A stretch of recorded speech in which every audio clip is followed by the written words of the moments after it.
അറാമിയിൽ trending ആയിക്കൊണ്ടിരിക്കുന്ന ഒരു 3 item കഴിക്കാൻ വന്നതാണ്. നമുക്കുള്ള വഞ്ചിക്കൂട്ട് ഉണ്ടാക്കുന്നത് തൃശ്ശൂരിൽ നിന്നുള്ള ഷെഫ് രഞ്ജിത്താണ്. ഇതിലെന്തൊക്കെയുള്ളത്? Crab, squid, prawns, kingfish. നമുക്ക് കഴിച്ചിട്ട് ബാക്കി നോക്കാം.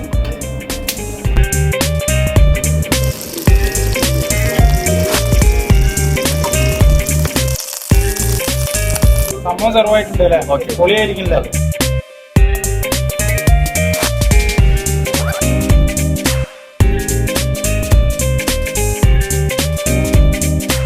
ഷെഫ് നമുക്ക് 3 സാധനം റെഡിയാക്കി തന്നിട്ടുണ്ട്. ഒന്ന് ബീഫ് കാല്, ബേപ്പൂർ വഞ്ചിക്കൂട്ട്, അതുപോലെ തന്നെ പാൽ പൊറോട്ട. അടുക്കളയിൽ ഇത്രയും കഷ്ടപ്പെട്ട് ഈ സമയത്തിനിടെ നമുക്ക് രഞ്ജിത്തേട്ടൻ ഒരുപാട് കഷ്ടപ്പെട്ട് റെഡിയാക്കി തന്നിട്ടുണ്ട്. ഒരുപാട് സന്തോഷം. കഴിച്ചു കഴിഞ്ഞിട്ട് എന്താണ് ഇതിന്റെ കണ്ടീഷൻ എന്ന് പറഞ്ഞത്? ഓക്കെ. പാൽ പൊറോട്ട എങ്ങനെ ഉണ്ടാവും ബ്രോ?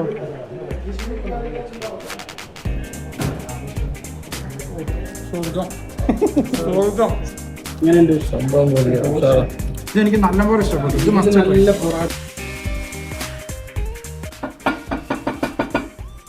മജ്ജയൊക്കെ പുറത്ത് വന്നില്ലേ?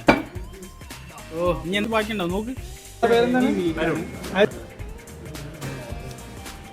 സ്പൈസി ഇല്ല, ഒരു സ്വീറ്റ്. ആ ഉള്ളിയുടെ ഒക്കെ ഒരു സ്വീറ്റ് വരുന്നുണ്ട്. മജ്ജ ഇയാൾക്ക് ലേശം മജ്ജേന്റെ കുറവുണ്ട്.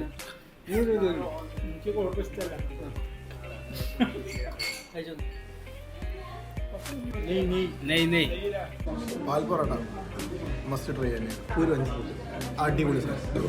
ഇത് കുഴപ്പമില്ല, പക്ഷേ ഇച്ചിരി സ്വീറ്റ് ആയി പോയി. ഒരു വഞ്ചിക്കൂട്ട് അടിപൊളിയായിട്ടുണ്ട്.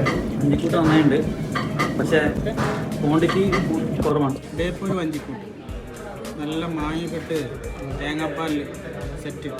സർവീസിന്റെ കാര്യം ഒന്നും പറയാനില്ല. നല്ലപോലെ തന്നെ ട്രീറ്റ് ചെയ്തു. സ്പേഷ്യസ് ആയിട്ടുള്ള റെസ്റ്റോറൻ്റ് ആണ്. ഫാമിലി ആയിക്കോട്ടെ, കപ്പിൾസ് ആയിക്കോട്ടെ, സോളോ ആയിക്കോട്ടെ, ആർക്കും വന്നിട്ട് സുഖമായി കഴിക്കാം. അതൊന്നും പറയാനില്ല. ഒരുപാട് നന്ദി.